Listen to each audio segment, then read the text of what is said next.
ब्रह्म सूत्र के द्वितीय अध्याय के द्वितीय पाद के अष्टम अधिकरण का हम लोग विचार कर रहे हैं। इस अधिकरण के तात्पर्य को प्रथम भाष्यकार भगवान ने 2-3 पंक्तियों में बताया। पूर्व अधिकरण के द्वारा जो जगत का कर्ता रूप निमित्त कारण मात्र परमेश्वर को मानते हैं, अधिष्ठान नहीं मानते, ऐसे पंच पदार्थवादी माहेश्वरों के मत का निराकरण हुआ। और इस अधिकरण में उन लोगों के पक्ष का निराकरण किया जा रहा है जो परमेश्वर को जगत का अधिष्ठान भी यानी उपादान कारण भी और निमित्त कारण भी मानते हैं। उनके पक्ष का निराकरण करने के लिए यह अधिकरण प्रारंभ हो रहा है। तो शंका हुई इस अधिकरण के आरंभ के अनावश्यकता की। ये कहा गया कि जब श्रुति भी परमात्मा को जगत का उपादान कारण और निमित्त कारण उभयात्मक कारण बता रही है और आप भी परमात्मा को श्रुति के द्वारा जैसा बताया गया वैसा ही मानना चाहते हो, तो पांचरात्र मतानुयायी भी श्रुति ने जैसा परमेश्वर को बताया वैसा ही मान रहे हैं, तो उनके पक्ष का निराकरण करने के लिए इस अधिकरण का आरंभ अनावश्यक है, क्योंकि श्रुति सम्मत है। इस प्रकार की शंका का समाधान करने के लिए भाष्कर भगवान ने कहा उच्चते इत्यादि है। पांचरात्र मत मिला जुला है, कुछ श्रुति सम्मत है, कुछ श्रुति असम्मत है। इसलिए पांचरात्र मत के द्वारा प्रतिपादित जो श्रुति सम्मत अर्थ है और श्रुति असम्मत अर्थ है, उसे उच्चते इत्यादि भाष्य वाक्य से भाष्कर भगवान ने बताया। पांचरात्र मतानुयायियों का कथन है कि एक निरंजन विज्ञान स्वरूप वासुदेव नामक परमात्मा है और उसी से वह अपने को 4 विभागों में विभक्त करके अवस्थित है।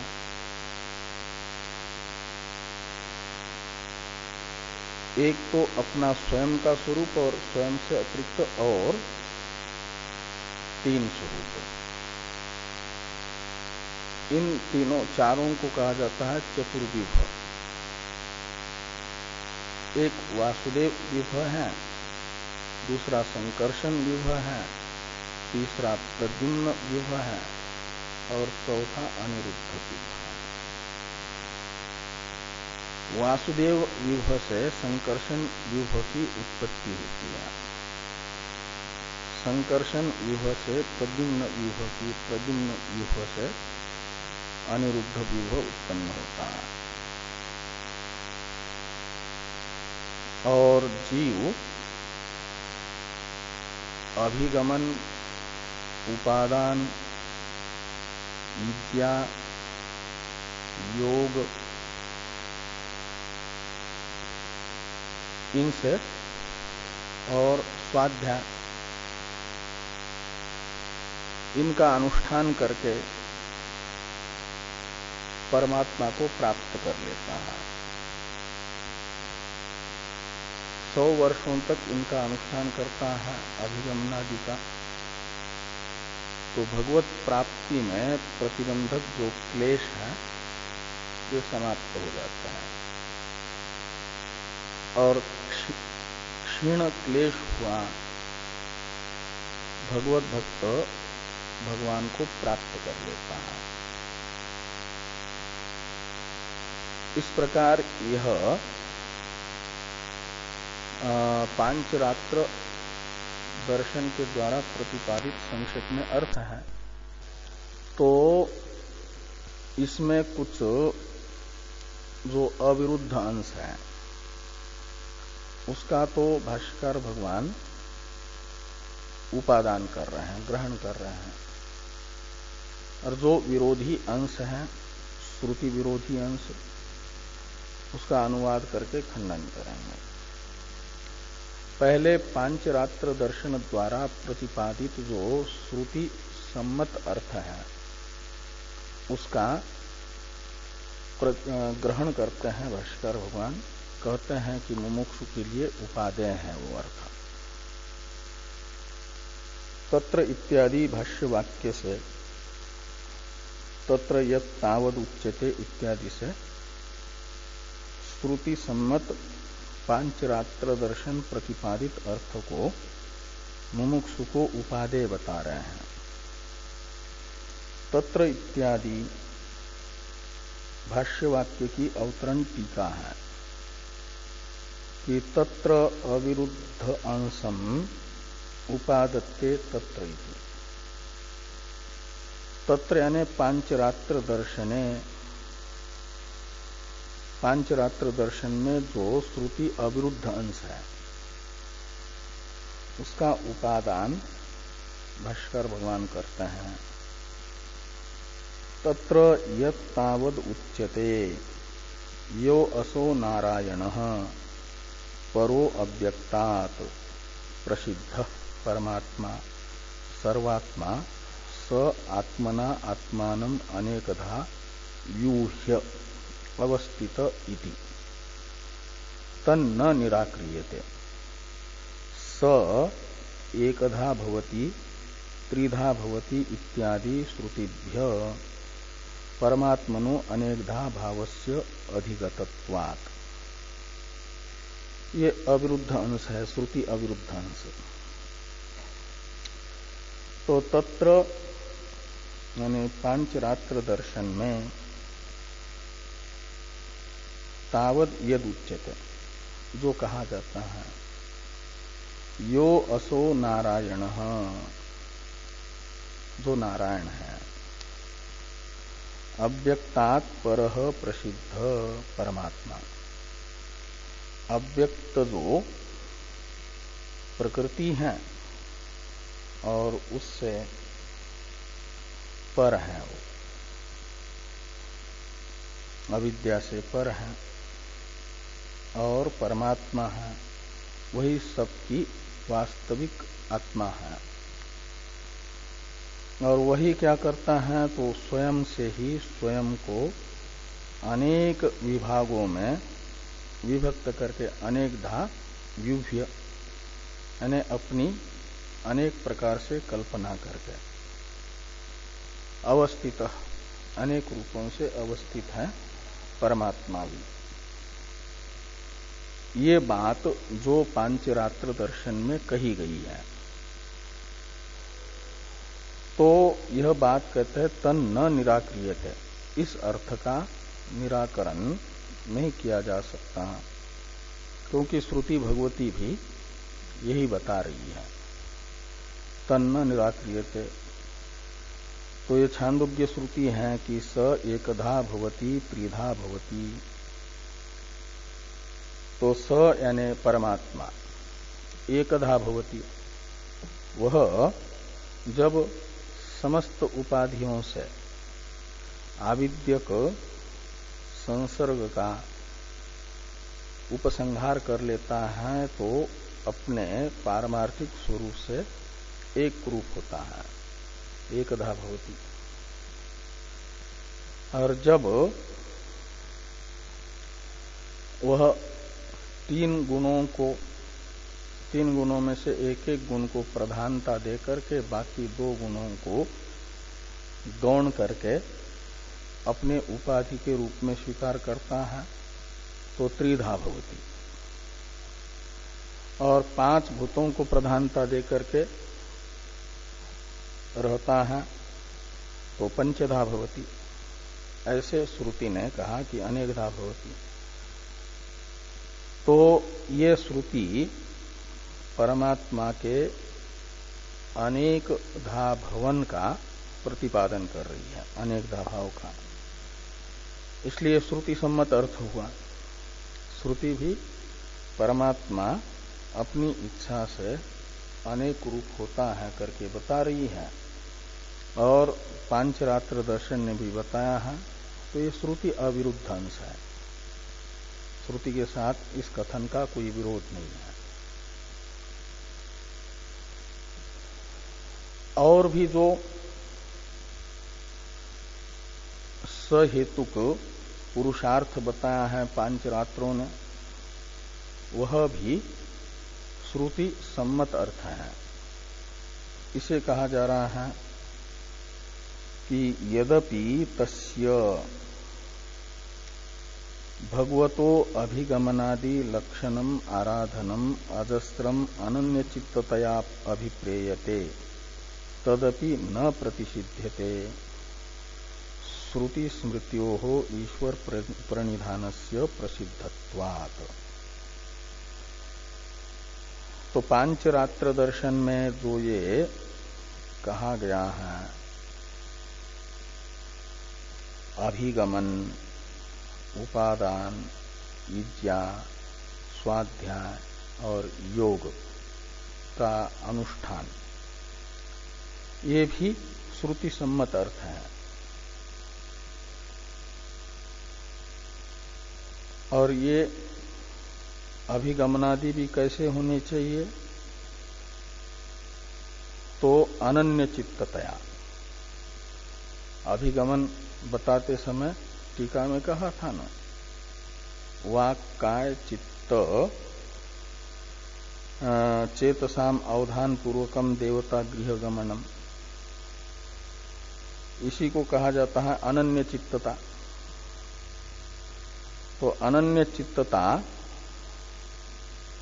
चित्ततया जो ईश्वर प्रणिधान है,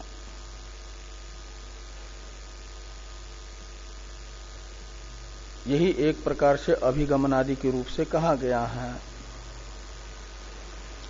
और वह अनन्य चित्ततया अभिगमनादि रूप ईश्वर की पूजा एक दिन दो दिन मात्र करनी है ऐसा नहीं,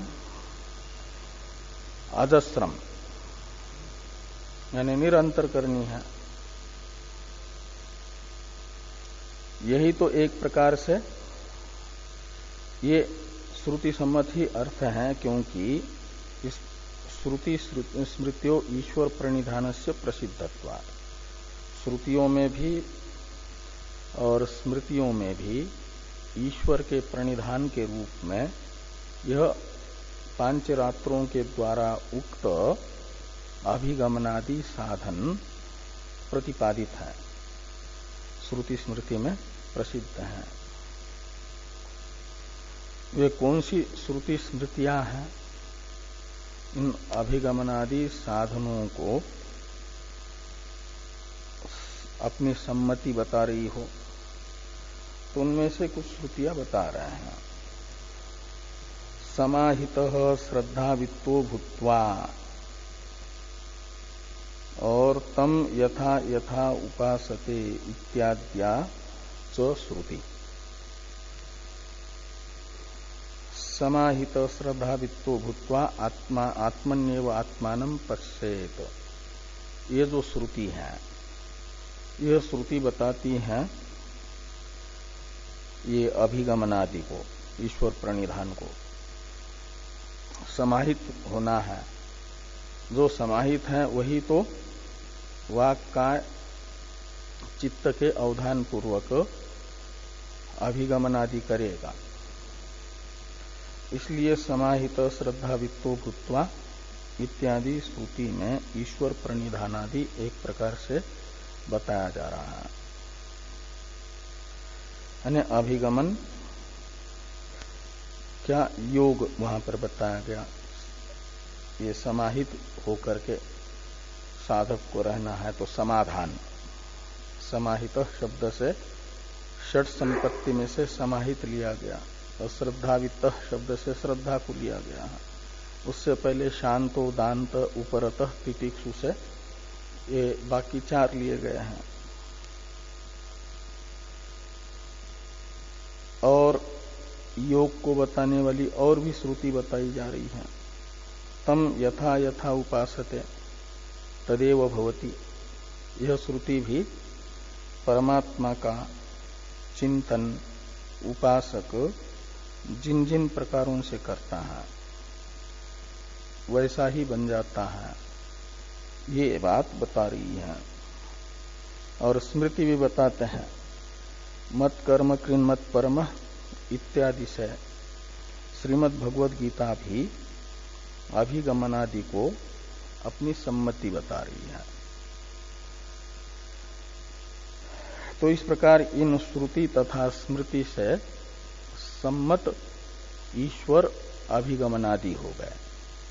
पांचरात्र दर्शन के द्वारा प्रतिपादित इन अर्थों का प्रतिषेध वेद व्यास जी नहीं कर सकते।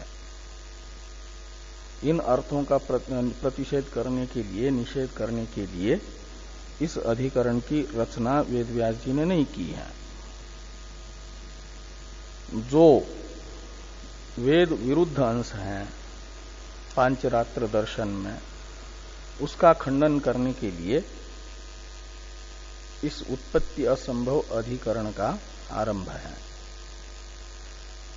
जो वेद विरुद्ध अंश है उसे बता रहे हैं आगे यत् पुनः इत्यादि से। यत् पुनः इत्यादि भाष्य वाक्य की अवतरण टीका है कि विरुद्धांसम अनुद्य दूषयति यत् पुनः इति। जो पांचरात्र दर्शन के द्वारा प्रतिपादित वेद अविरुद्ध अंश था, वह तो इस अधिकरण में खंडन योग्य नहीं है, इसे बताया गया। अब इस अधिकरण के द्वारा खंडन योग्य जो अंश है वेद विरुद्ध अंश, उसका अनुवाद करके निराकरण करते हैं, उसमें दोष बताते हैं। तो भाष्य में है कि यत् पुनः इदम उच्यते। पांचरात्र मतानुयायियों के द्वारा जो यह वेद विरुद्ध बात बताई जा रही है, वो कौन सी है वेद विरुद्ध बात? तो कहते ये हैं कि वासुदेवात् संकर्षणः उत्पद्यते संकर्षणाच्च प्रद्युम्नः प्रद्युम्नाच्च अनिरुद्ध इति यद उच्यते। ये बात जो बताई जा रही है वासुदेव संज्ञक परमात्मा से संकर्षण संज्ञक जीव की उत्पत्ति और जीव से मन की उत्पत्ति, प्रद्युम्न है मन, और प्रद्युम्न से यानी मन से अहंकार रूप अनिरुद्ध की उत्पत्ति, ये वेद विरुद्ध अंश है पांचरात्र दर्शन में। उसका खंडन करना जरूरी है, इसी के लिए इस अधिकरण की रचना है। इसलिए भाष्यकार भगवान ने कहा अत्र ब्रूम। अत्र शब्द से लेना पांचरात्र दर्शन के द्वारा प्रतिपादित वेद विरुद्ध अंश, वेद विरुद्ध अर्थ, वह है परमात्मा से संकर्षण संज्ञक जीव की उत्पत्ति, जीव से मन की उत्पत्ति, ये है वेद विरुद्ध अंश। इसके विषय में सिद्धांति का ये कथन है। इसलिए कहते अत्र ब्रूमः। इस विषय में हम ये कहते हैं कि ये वेद विरुद्ध अंश अयुक्त है, यह युक्ति से भी घटित नहीं होता। अब सूत्र का उच्चारण किया जाए। उत्पत्त्यसंभवात्, उत्पत्त्यसंभवात्। तो ये जो आपका पांचरात्र दर्शन है, यह वासुदेव से संकर्षण की उत्पत्ति इस अंश में प्रमाण है अथवा अप्रमाण है, ये संशय समझना इस अधिकरण का विषय है।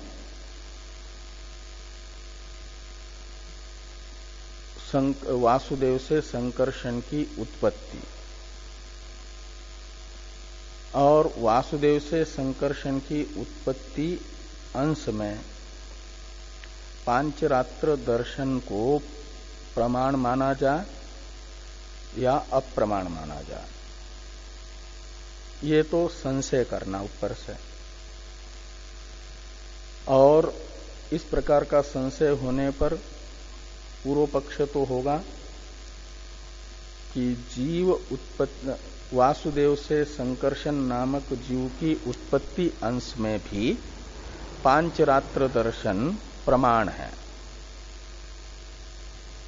ये पूर्व पक्ष रहेगा। और क्यों प्रमाण है, तो वो कहेंगे इसलिए कि जैसे वासुदेव के स्वरूप के विषय में और वासुदेव के अभिगमनादि साधन तथा वासुदेव की प्राप्ति अंश में प्रमाण है, तो वासुदेव से संकर्षण की उत्पत्ति अंश में भी उसे प्रमाण माना जाए। ये नहीं कि कुछ अंश अप्रमाण और कुछ अंश प्रमाण, ये सर्वांश में प्रमाण ही है, ये पूर्व पक्ष रहा। और सिद्धांत बताया जा रहा है सूत्र से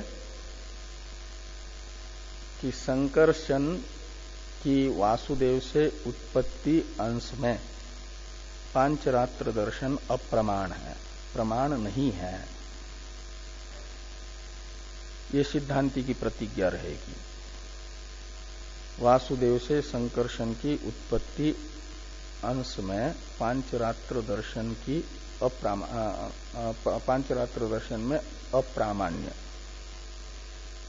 पूर्व पक्षी पूछेंगे क्यों, कस्मात, तो हेतु बताया जा रहा है उत्पत्ति असंभवात। ये सिद्धांत की प्रतिज्ञा का साधक हेतु है। एक प्रकार जो पांचरात्र दर्शन ये बता रहा है अर्थ कि वासुदेव से संकर्षण उत्पन्न होता है, यह पांचरात्र दर्शन के द्वारा, पांचरात्र दर्शन के द्वारा उक्त अर्थ संभव नहीं है। उत्पत्ति से लेना संकर्षण की उत्पत्ति वासुदेव से, जीव की उत्पत्ति, ये संभव नहीं है, असंभव है। क्यों असंभव है, एक दूसरा अवान्तर प्रश्न होगा। इसका उत्तर मिलेगा यदि संकर्षण की यानी जीव की उत्पत्ति मानते हैं, जीव को उत्पन्न हुआ मानते हैं, तो जीव में अनित्यत्वादि दोषों को स्वीकार करना पड़ेगा। जीव अनित्य होगा, क्योंकि जो जन्म लेगा तो मरेगा भी, मरेगा तो नित्य कैसे होगा। और आदि शब्द से यानी अनित्यतादि दोष कहा जा रहा है ना, तो कृत हानि अकृत अभ्यागम दोष भी होगा। जीव को यदि अनित्य मानेंगे, विनाशी मानेंगे, उत्पन्न हुआ है तो नष्ट हो जाएगा, नष्ट होगा तो नष्ट होने से पहले किए गए जो कर्म है, जिनका फल भोग नहीं पाया, उन कर्मों का फल कर्ता ने भोगा नहीं, कर्म किया, तो कृत हानि हो गई ना। किए हुए कर्म कर्ता किस लिए करता है कि इनका फल भोगूंगा, और वो मर गया तो किए हुए कर्मों का फल भोगे बिना ही यदि मर गया, नष्ट हुआ, तो कृत हानि नाम का दोष होगा। और नए कल्प में नए जीव उत्पन्न होंगे और उनको जो पहले जन्म में सुख दुख रूप कर्म का फल अनुभव करना है, वह पूर्व में जिन कर्मों का अनुष्ठान उन्होंने नहीं किया, ऐसे धर्माधर्म का फल उन्हें प्राप्त हो रहा है मानना पड़ेगा। तो ये अकृत अभ्यागम है। तो कृत हानि अकृत अभ्यागम नामक दोष को भी स्वीकार करना पड़ेगा। जीव की उत्पत्ति मानेंगे तो जीव में अनित्यत्व, कृत हानि, अकृत अभ्यागमादि अनेक दोषों का प्रसंग है। इसलिए जीव की उत्पत्ति नहीं होती, संभव नहीं है। जीव की उत्पत्ति मानना है तो इन दोषों को स्वीकार करना पड़ेगा। तो इसलिए उत्पत्ति असंभवात्, वेद व्यास जी इस सूत्र से ही बता रहे हैं। इसी प्रकार का सूत्रार्थ भगवान भाष्यकार बता रहे हैं भाष्य में। अत्र ब्रूमः, इस भाष्य के बाद में सूत्र का अर्थ करते भाष्यकार भगवान कि न वासुदेव संज्ञकात् परमात्मनः संकर्षण संज्ञकस्य जीवस्य उत्पत्ति संभवति। उत्पत्ति असंभवात् का अर्थ कर दिया।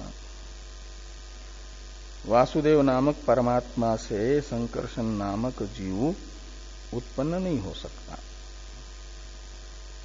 यदि उत्पन्न होगा तो मानना पड़ेगा कि वह अनित्य है, तो अनित्यत्वादि दोष प्रसंगात,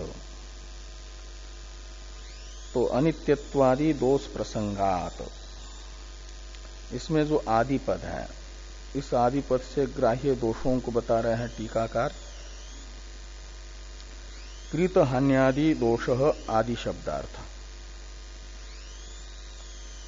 जीव को उत्पन्न हुआ मानेंगे तो अनित्यत्व एक दोष तो आएगा ही, और आदि शब्द से कृत हानि अकृत अभ्यागम ये दोष भी आएगा, और अनिर्मोक्ष प्रसंग ये दोष भी आएगा। ये सब दोष आदि शब्द से लेने हैं।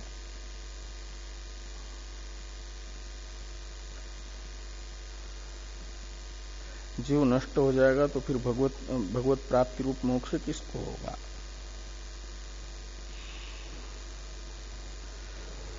ये आगे कह रहे हैं स्पष्ट अनित्यत्वादि दोष प्रसंगात। इस पद की व्याख्या करते हुए भाष्यकार भगवान स्वयं ही ये कह रहे हैं कि उत्पत्ति मत्वे ही जीवस्य अनित्यत्वादयो दोषाः प्रसज्जेरन्। तो जीवस्य उत्पत्ति मत्वे, जीव को उत्पन्न हुआ मानेंगे यदि, तो अनित्यत्वादयो दोषाः प्रसज्जेरन्, तो अनित्यत्वादि दोष का प्रसंग आएगा। और ततश्च नैव अस्य भगवत प्राप्तिर मोक्षः स्यात्। और जीव यदि अनित्य होगा तो फिर अस्य न जीवस्य भगवत प्राप्ति रूप जो मोक्ष है वह नहीं हो पाएगा, वो नष्ट ही हो गया। तो भगवान की प्राप्ति किसको हो गई है?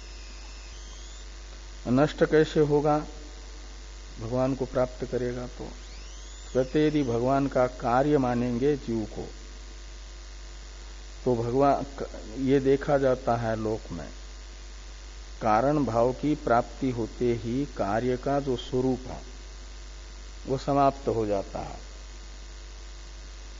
वही आगे बता रहे न्याय कि कारण प्राप्तो कार्यस्य प्रविलय प्रसंगात, जब कारण को प्राप्त करता है कार्य तो अपना स्वरूप समाप्त हो जाता है कार्य का। कारण प्राप्तो कार्यस्य प्रविलय प्रसंगात, इसलिए जीव और परमात्मा इन दोनों में कार्य कारण भाव नहीं मानना चाहिए।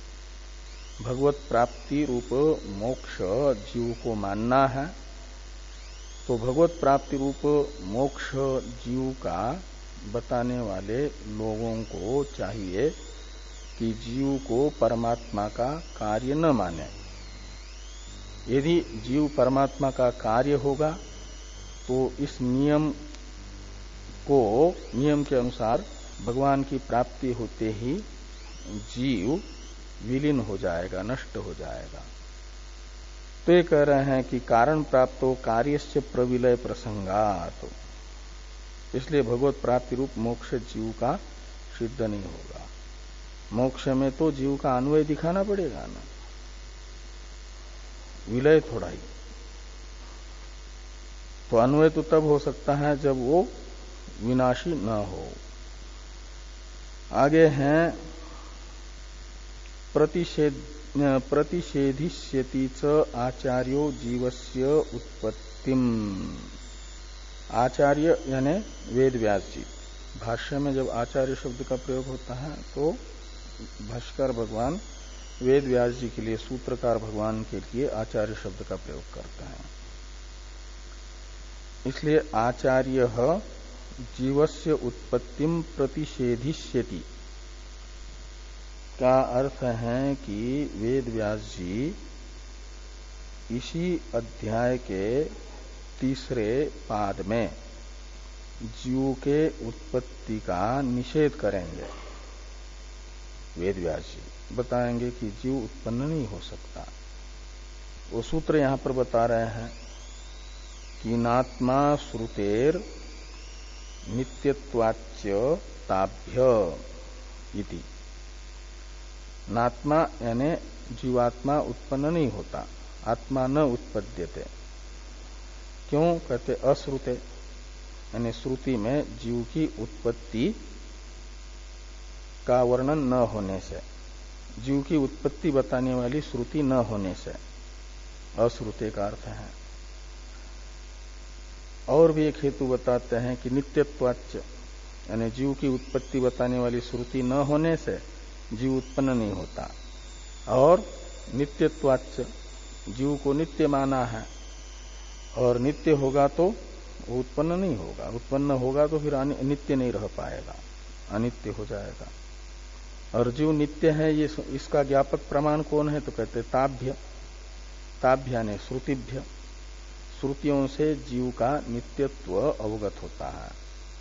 तो श्रुति प्रतिपादित जीवगत नित्यत्व को लेकर के भी जीव की उत्पत्ति नहीं माननी पड़ेगी।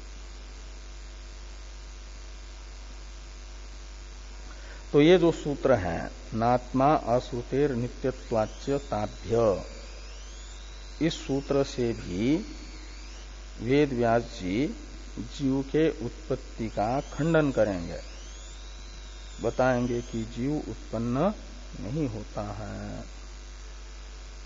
आगे हैं तस्मात् असंगता ऐसा कल्पना। तो इस तस्मात् यानी जीव की उत्पत्ति मानने पर अनेक दोष का प्रसंग होने से, अनित्यत्वादि दोषों का प्रसंग होने से, और आचार्य के द्वारा भी जीव के उत्पत्ति का प्रतिषेध होने से, ये तस्मात् शब्द का अर्थ लेना। पूर्व में जो जो हेतु बताए हैं जीव की उत्पत्ति मानने पर जो जो दोष आते हैं करके बताया उनको, और वेद व्यास जी के द्वारा जीव की उत्पत्ति का निषेध, इन सब के कारण ऐसा कल्पना ने जीवस्य उत्पत्ति कल्पना असंगत है, यानी अयुक्त है, अनुचित है। और यही कल्पना पांचरात्र में हुई है। अतः पांचरात्र दर्शन जीव उत्पत्ति अंश में अप्रमाण है। एक वाक्य है टीका में, न्यायोपेतया अज आत्मा इत्यादि श्रुत्या पंचरात्रागमस्य उत्पत्ति अंशे मानत्व अभाव निश्चयात जीवाभिन्न ब्रह्म समन्वय स्थैर्यम इति भावः।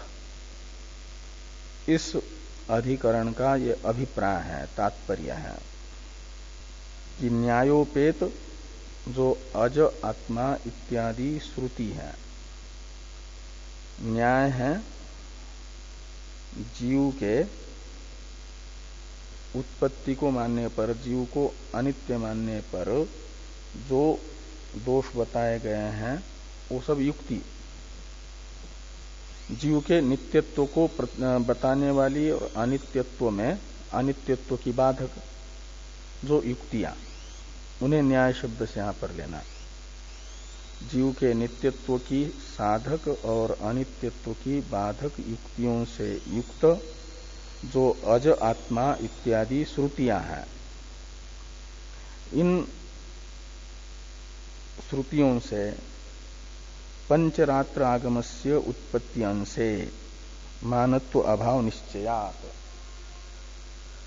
तो पंचरात्र आगम उत्पत्ति अंशे, तो पंचरात्र आगम को जीव के उत्पत्ति अंश में प्रमाण नहीं माना जाएगा। मानत्व निश्चयात, तो पांचरात्र आगम में प्रमाणत्व का अभाव हुआ, प्रामाण्य नहीं रहा। मानत्वाभाव निश्चयात का अर्थ हुआ अप्रामाण्य निश्चयात। इससे क्या हुआ कि जीवा भिन्न ब्रह्म समन्वय स्थैर्यम, जीव से अभिन्न ब्रह्म में उपनिषदों के समन्वय को बताने वाला जो प्रथम अध्याय है वह स्थिर हुआ। का मतलब वेदांत का जो तात्पर्य बताया गया, प्रत्येक अभिन्न ब्रह्म में समन्वय है तात्पर्य, वह तात्पर्य अबाधित ही रह गया। वो समन्वय से स्थैर्यम का अर्थ है कि उसमें बाध की आपत्ति नहीं आई। समन्वय की असिद्धि जो पूर्व पक्ष का अभिप्राय था वह सिद्ध नहीं हो पाया।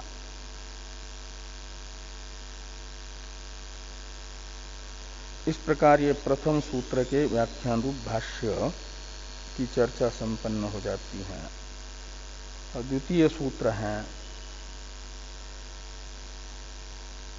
द्वितीय सूत्र ये बताता है कि इसलिए भी उत्पत्ति की जो कल्पना है पांचरात्र दर्शन में वह असंगत कल्पना है, अप्रामाणिक कल्पना है। तो द्वितीय सूत्र का अवतरण भाष्य है, इतस्य असंगता ये सा कल्पना। इतस्य का अर्थ है वक्षमान हेतु से भी ऐसा कल्पना, यानी उत्पत्ति की कल्पना वो असंगत है। कहाँ? पांचरात्र दर्शन में। पांचरात्र दर्शन में जो उत्पत्ति की कल्पना है वह वक्षमान हेतु से भी असंगत है। अब टीका में टीकाकार द्वितीय सूत्र का अवतरण लिखते हैं, जीवस्य उत्पत्तिम निरस्य जीवान मनसः उत्पत्तिम निरस्यति न च कर्तु इति। जीव की उत्पत्ति का निराकरण प्रथम सूत्र के द्वारा कर दिया गया। अब संकर्षण से प्रद्युम्न की उत्पत्ति, संकर्षण है जीव, प्रद्युम्न है मन। तो जीव रूपी संकर्षण से मन रूपी प्रद्युम्न की उत्पत्ति जो पांचरात्र दर्शन बता रहा है, तो इस उत्पत्ति का निराकरण द्वितीय सूत्र से करते हैं भाष्यकार भगवान वेद व्यास जी। तो द्वितीय सूत्र का उच्चारण किया जाए। न च कर्तुः करणम, न च कर्तुः करणम,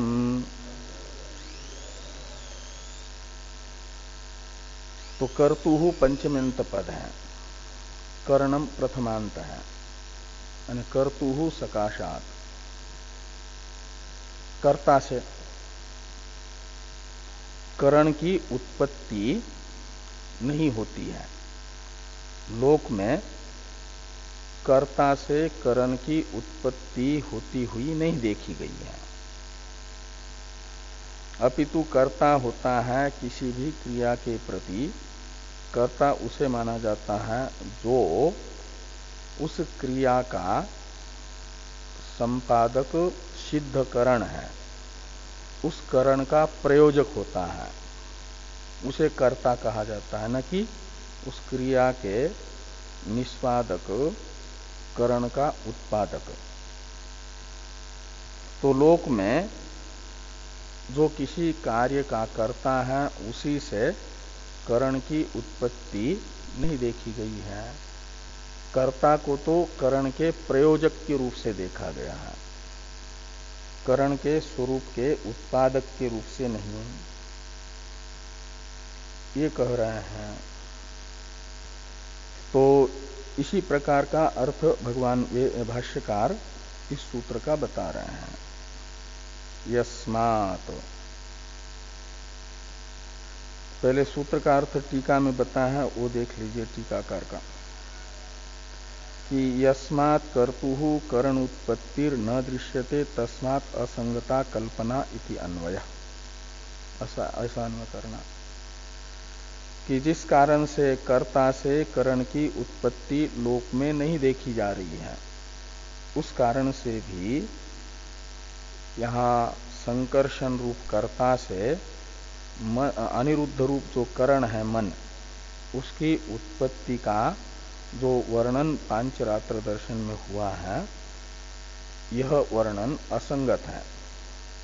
इस प्रकार की कल्पना संकर्षण से अनिरुद्ध की क्या नाम प्रद्युम्न की उत्पत्ति की कल्पना, ये असंगत कल्पना है।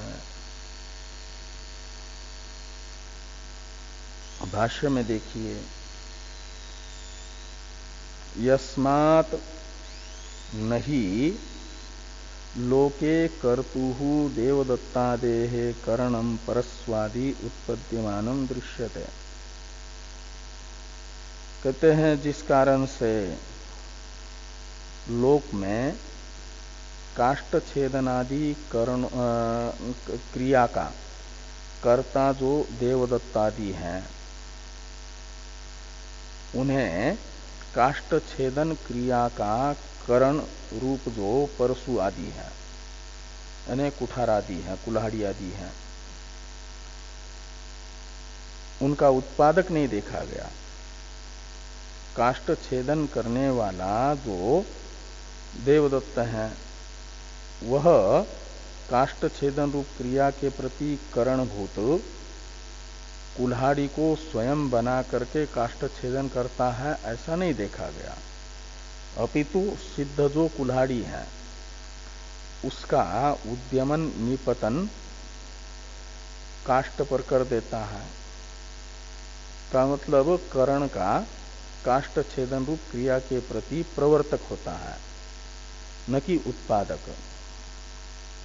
और इतने मात्र से ही उसमें काष्ठ छेदन रूप क्रिया का कर्तृत्व सिद्ध होता है।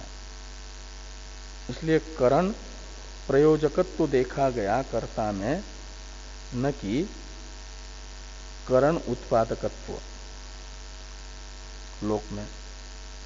यस्मात् नहीं, यहां पर जो ही शब्द है, इस ही शब्द का अर्थ बताते हैं टीकाकार कि सिद्धानाम करणानाम प्रयोक्ता कर्ता इति प्रसिद्ध्यर्थ ही शब्द। कहते हैं लोक में ये देखा गया कि जो सिद्ध करण है, यानी पहले से विद्यमान जो साधन है कुठार आदि, उनका प्रयोक्ता यानी प्रयोजक कर्ता होता है, यह लोक प्रसिद्धि है। और इसी लोक प्रसिद्धि को बताने के लिए भाष्य में ही शब्द का प्रयोग हुआ। यस्मात् नहीं, यहां पर भाष्य में दूसरा वाक्य है, उसको देखिए। वर्णयन्ति च भागवताः कर्तुः जीवात् संकर्षण संज्ञकात् करणम मनः प्रद्युम्न संज्ञकम उत्पद्यते। यानी लोक में कर्ता से करण की उत्पत्ति नहीं देखी गई। जो लोक में नहीं देखा जा रहा है, इस अर्थ का वर्णन भागवत कर रहे हैं, यानी पांचरात्र मत वाले कर रहे हैं।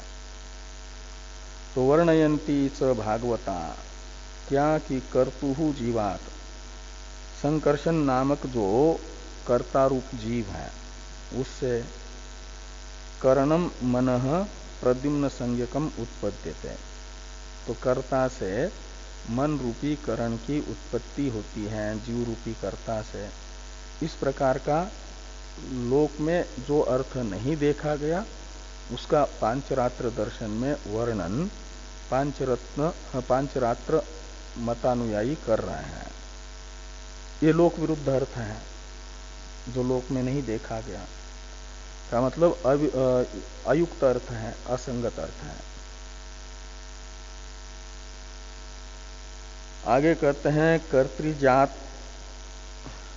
च तस्मात् अनिरुद्ध संज्ञको अहंकार उत्पद्यते इति न च एतत् दृष्टान्तम अंतरेण अध्यवसातुं शक्नुमः। तो कर्तृजात तस्मात् का मतलब जीव रूपी कर्ता से उत्पन्न हुआ जो मन रूपी प्रद्युम्न है, यानी प्रद्युम्न संज्ञक मन रूपी करण है, उससे कर्तृजाच्य तस्मात् का अर्थ है। तो मन रूपी प्रद्युम्न से अनिरुद्ध संज्ञक जो अहंकार है वह उत्पन्न होता है। इति च, यानी ये भी वर्णन करते हैं कौन? ये भागवत। इति वर्णयन्ति, लेकिन इनका ये वर्णन कहते हैं उचित नहीं है। न च एतद् दृष्टान्तम अंतरेण अध्यवसातुं शक्नुमः। बिना दृष्टांत के ये कर्ता से करण की उत्पत्ति और कर्ता से उत्पन्न हुए मन से अहंकार की उत्पत्ति रूप जो अर्थ है, इस अर्थ का निर्धारण, निर्णय, निश्चय बिना दृष्टांत के संभव नहीं है। न च एवं भूताम श्रुतिम उपलभामहे, इसका अवतरण है टीका में। न च इत्यादि का अवतरण है कि वर्णनम निर्मूलम इत्याह न च इति। ये जो वर्णन है, यानी शुरू वाला जो न च एतद् दृष्टान्तम अंतरेण अध्यवसातुं शक्नुमः ये कहा, और ये जो वर्णन है ये है, ये न च इत्यादि पहले वाले का अवतरण है ये टीका में। वर्णनम निर्मूलम इत्याह न च इति, ये जो वर्णन है वह निर्मूल है। इस अभिप्राय से कहते हैं न च एतद् दृष्टान्तम अंतरेण अध्यवसातुं शक्नुमः, यानी युक्ति प्रमाणभूता युक्ति मूलक भी ये वर्णन नहीं है, ये बताया। अब यदि कोई ये बताए कि दृष्टांत हम बता सकते हैं, तो दृष्टांत बता रहे हैं टीका में, दृष्टांत की आशंका कर रहे हैं। कौन? पांचरत्नकार, पांचरात्रकार, रत्न नहीं रात्र। तो ननु लोके कश्चित शिल्पीवरः कुठारम निर्माय तेन वृक्षम छिन्नति इति दृष्टम इति चेत। कहते कोई जो है समझ लो लोहार है, वो स्वयं ही क्या करता है कि कुल्हाड़ी का निर्माण करता है किसी लोहे के टुकड़े से, और फिर उसे लकड़ी की आवश्यकता है, तो अपने द्वारा निर्मित जो कुल्हाड़ी है उस कुल्हाड़ी को लेकर के सूखा हुआ जो पेड़ है उसे काट करके लकड़ी ले आता है अपने उपयोग के लिए। तो काष्ठ छेदन क्रिया का कर्ता वही है जिसने कुल्हाड़ी बनाई। तो कुल्हाड़ी काष्ठ छेदन का कारण बनी और वह उत्पन्न हुई किससे? उसी काष्ठ छेदन कर्ता से। तो उसे यहां पर शिल्पीवर शब्द से लीजिए। तो कश्चित शिल्पीवरः कुठारम निर्माय, स्वयं कुल्हाड़ी को बना करके, तेन वृक्षम छिन्नति, उससे जो है वृक्ष का छेदन करता है। इति दृष्टम, ऐसा देखा गया लोक में। ऐसा इसलिए दृष्टांत नहीं है ये नहीं कह सकते, यानी कर्ता से करण उत्पन्न होता है इस अर्थ में ये दृष्टांत हो गया। ऐसा यदि कोई कहना चाहेगा तो कहते हैं कि सत्यम शिल्पिनो हस्तादि कर्णांतर सत्वात् कुठार कर्तृत्वम युक्तम। कहते लोक में जो शिल्पी है, कलाकार है, वो लोहार है, कुल्हाड़ी को बनाने वाला, तो कुल्हाड़ी रूपी करण का कर्ता बनने के लिए उसके पास हस्तादि आध्यात्मिक करण है। उसने लोहे को गर्म कर दिया, लोहे के एक टुकड़े को, और फिर आयरन पर रख करके हाथोड़ी से उस लोहे के टुकड़े को कुल्हाड़ी का आकार देने के लिए उस लोहे के टुकड़े को, गर्म हुए टुकड़े को पीटा। तो पीटने के लिए हाथ की जरूरत थी। वो हाथ उस कलाकार के पास में आध्यात्मिक करण के रूप में विद्यमान है। तो ये बाह्य करण के निर्माण के लिए आध्यात्मिक हस्तादि करण रूप कर्णांतर उसके पास विद्यमान है। ऐसे मन का निर्माण करने के लिए संकर्षण नामक जीव रूपी कर्ता के पास कोई करण होना चाहिए ना, क्योंकि ये देखा गया कि जीव जो है बिना करण के कोई कार्य नहीं कर सकता। तो जीव ने मन को उत्पन्न किया है, तो मन को उत्पन्न करने के लिए उसके पास कौन सा करण है? वैसे शिल्पी के पास हस्तादि, हस्त और आदि शब्द से बाह्य भी उपकरण हो गए, वो हाथोड़ी आदि, आयरन, हथौड़ी, ये सब। ऐसे जीव ने जब मन रूपी करण को उत्पन्न किया तो उसके पास कौन से करण है? कोई करण तो दिखते नहीं है। तो ये कह रहे हैं कि सत्यम शिल्पिनो हस्तादि कर्णांतर सत्वात् कुठार कर्तृत्वम युक्तम जीवस्य तु कर्णांतर असत्वात् न मनसः कर्तृत्वम। तो जीव के पास तो कोई कर्णांतर नहीं है, इसलिए न मनसः कर्तृत्वम, जीव जो है मन रूपी करण का कर्ता नहीं बन पाएगा कर्णांतर का अभाव होने से। और विनैव कर्णम कर्तृत्वे वा मनोवैयर्थ्यम इति भाव। और यदि जीव बिना करण के ही उत्पन्न करता है मन को, प्रद्युम्न को, संकर्षण, ऐसा यदि मानते हैं, तब तो फिर जैसे मन को बिना करण के उत्पन्न कर रहा है, तो बाकी कार्यों को भी बिना मन के उत्पन्न कर सकता है। तो मन रूपी करण की जीव को क्या आवश्यकता है? तो मन की आवश्यकता बाकी कार्यों को संपन्न करने के लिए यदि जीव को पड़ती है तो मानना पड़ेगा कि जीव मन को उत्पन्न करने के लिए भी करण की अपेक्षा करेगा और वह करण उसके पास नहीं है, इसलिए जीव से मन की उत्पत्ति की कल्पना असंगत है, ये बताया गया। कि जीवस्य तु करणांतर असत्वात् न मनस कर्तृत्व विनैव करणम कर्तृत्वे वा मनो वैयर्थ्यम इति भावः। भाष्य में एक वाक्य है, न च एवं भूतां श्रुतिम उपलभामहे। यानी एक तो अयुक्त अर्थ है और दूसरा श्रुति विरुद्ध भी अर्थ है। ये बताने के लिए कह रहे हैं कि एवं भूतां श्रुतिम न च उपलभामहे। एवं भूतां का अर्थ है परमात्मा से जीव की उत्पत्ति बताने वाली और जीव से करण की उत्पत्ति बताने वाली कोई श्रुति हम नहीं देख रहे हैं। इसलिए भी श्रुति असम्मत भी अर्थ है ये।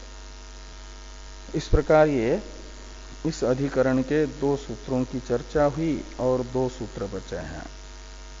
बाकी की चर्चा हम लोग कल करेंगे।